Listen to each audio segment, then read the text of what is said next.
Hey guys, I wanted to show you my SKS and things that I've done to it, and a little horror story to go along with it.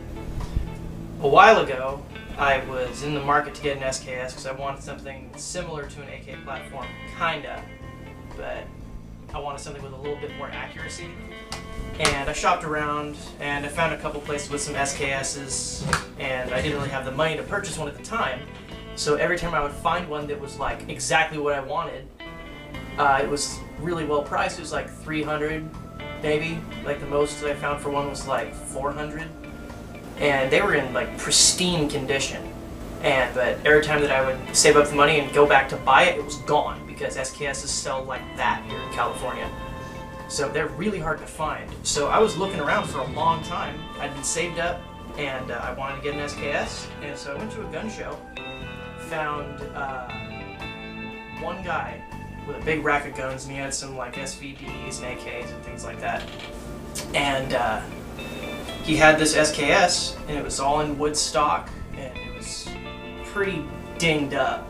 Like I'll show you a little bit how it was dinged up, but I took the original stock off it and modified it, so it was pretty bad. Like the stock, I mean, it was usable, it just wasn't what he was asking for it. He wanted like $550 for it, and it was obviously not $550 worth of. It was not worth that. So, and on top of that, it didn't have a mag, so there was no fixed magazine on it, and that should have been a red flag right there. So here it is now. I've put the Tapco stock on it with the blade bayonet cut on it, so I can have my bayonet, because I'm a big fan of pointed things, and I like having pointed things on my things that go boom. So I like the fact that it had the bayonet, because all the other ones I had seen prior had the spike bayonet, and I like the blade bayonet a lot better, so that caught my eye. But it should have been a red flag for me when it didn't have the fixed magazine in it. He wanted $550 for it, and I haggled with him for a while and pointed out all the flaws. Like up here, the barrel is threaded, and I know it's home threaded. This is not done properly, so I don't think I can ever put a compensator on this thing that I can trust. And on top of that, there's a giant ding in the threads, so it's a little janky. So I talked him down. I got it for about $450-ish. I think it might have been a little more. It was a while ago that I got it. So I got it home. Well, I had to wait 10 days. So I paid for it, did all the paperwork, and I asked him, so when I come pick this up from you, you have the magazine for it, right? And he goes, oh yeah, I have the magazine for it. When you pick it up, it'll be waiting there for you. And I said, all right, cool. And I trusted the guy. Idiot. So paid for it. 10 days later comes by, and I call him and say, hey, is it okay if I come pick it up? Well, we didn't get your paperwork filed on time, so you'll have to wait another couple days. So I was a happy camper. I had to wait longer for the gun I've been waiting to get for a long frickin' time. And so a few days goes by, have the appointment set to go pick it up from their house, get there, and they've got it ready for me, and I'm filling out the last bit of the paperwork to pick it up, and then I say, oh, he said that I had the fixed mag here, and I have it because, well, it's my gun. It was his wife that was there. He wasn't there.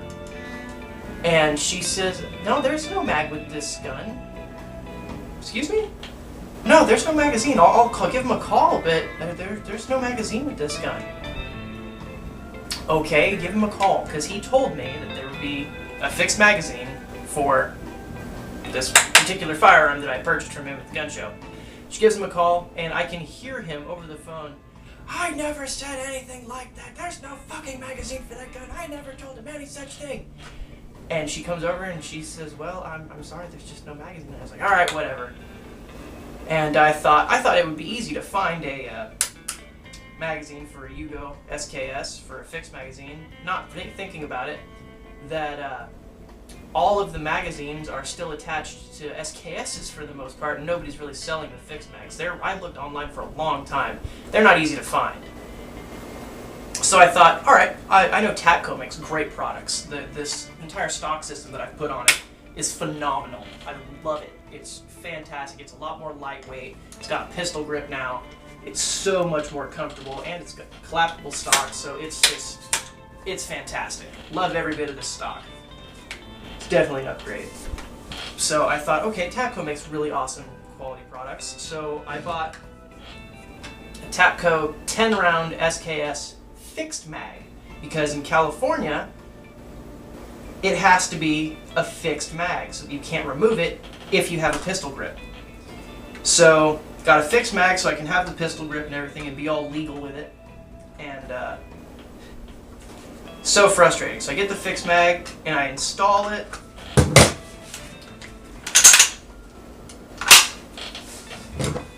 And I had to pretty much take the gun apart to install it so that everything was legit and there was no problems with legalities and things like that. And I'm thinking, alright, this is going to be great. And I go to take a stripper clip, because the fixed mags are fed with stripper clip. You fit it in that little slot right there, and then you press them in. And I've handled and shot a lot of SKSs. Very many of them. They've always run super smooth for me. They're extremely accurate for the type of rifle it is. And I fell in love with them, and that's why I wanted one. So I go to put the stripper clip in, and it goes, and it stops about halfway through. I had never had that happen before in my life with any form of stripper clip on any firearm. And that, as soon as that happened, my heart just sank. Because I'm thinking, oh god, this is not going to work. And then as soon as I take the stripper clip out with a couple rounds in the mag, the thing just immediately slides forward and locks up. And I'm trying to rack it out, and it's just not coming. So I did the thing where you hold the bolt and you slam it on the ground to rack it, and then it dawns on me, I can't pull the mag release and take the mag out like a normal magazine because it was fixed in there. So I can't get the other rounds out. So I have to do that every time to get all of the rounds out of the magazine. Now granted there's only like 3 or 4, but still, that's a pain in the ass. That's really intimidating. So, oh, and on top of that, when I was trying to put it all together, the safety was jammed into place on fire, so I couldn't get it to go into safety to do it. So when I finally got it into place, back on safe, the safety snapped off.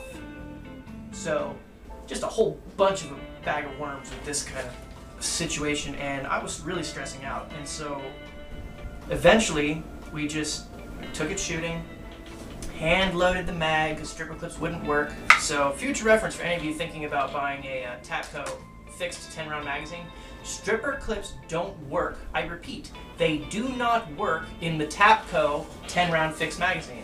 It functions great, just you need to load them by hand or just have it be a detachable magazine so you can just pop them in and out.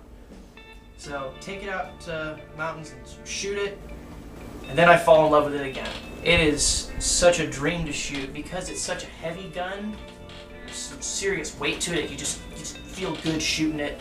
It has almost no recoil because it's such a heavy gun. Shooting that 7.62, it was a dream to shoot. It's very accurate. We were popping branches off of trees at well over 100 yards, no problems. And it was great. It had good grouping. It's very accurate. And I loved it, but I kept having that problem with the stripper clips. It just would not feed properly. So I just said, you know what? Screw it. I'm going to make it detachable. So I took the thing apart, took it out of there, and what made it a fixed mag is this little part where the magazine catches. There was a pin in it so that it couldn't be released by the mag release. So I popped that pin out, and now it works great as a fixed mag. Or I'm sorry, as a detachable magazine just fine. And it works very similar to the AK mags where you rock it into place, but it's got this janky little arm thing that I don't like, because then I can't carry very many mags if I need to. So it really limits your space. But once it's locked in there, unlike the AK-47, the mags are very secure. There's not a lot of wiggle in here, which I like. I don't like a bunch of wiggle, but I can respect the weapon that still has it. It just, I like it very secure. But now I have another problem.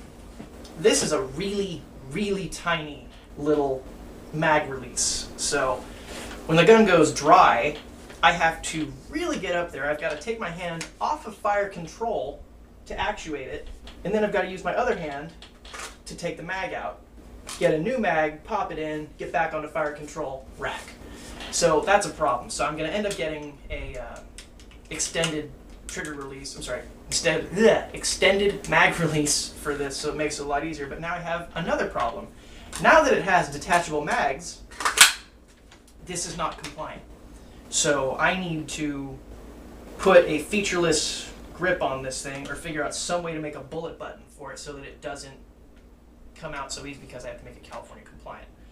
So as it stands right now, I need to fix this because this is not acceptable. But it's still, even with all these problems, it's just a dream to shoot. It is a great gun. So take it from me, if you are planning on getting an SKS, don't buy it from some shady dude at a gun show that's got it marked up way high and wants to haggle with you for an hour and a half on a price. Go to a gun store, get one that works, and make sure everything is in perfect working order before you purchase it. I made the mistake, I got too anxious, and I bought something that I shouldn't have, and I don't regret it. I'm happy with it now as it is, but I'd like to do a couple more modifications to it to make it run 100%. That, and I only have one mag for it at the moment, and that's kind of a problem, because in a gunfight, if you need to be in a sustained defensive situation, you need more than one mag, because I can't just take it out, load, click, and get back in the fight. No, that would get me killed. So I'm not okay with that. But that's pretty much it. This is my SKS. I love it and hate it, but it's a great gun. SKSs, all in all, are just great guns in general. So I'll probably put a little red dot on it at some point. But so yeah, that's my Yugo SKS. That is janky as all hell, but it works fine. I just gotta put that featureless grip on it and it's good to go. So be careful when you're buying your firearms. Moral of the story. So that's it. Thanks for watching.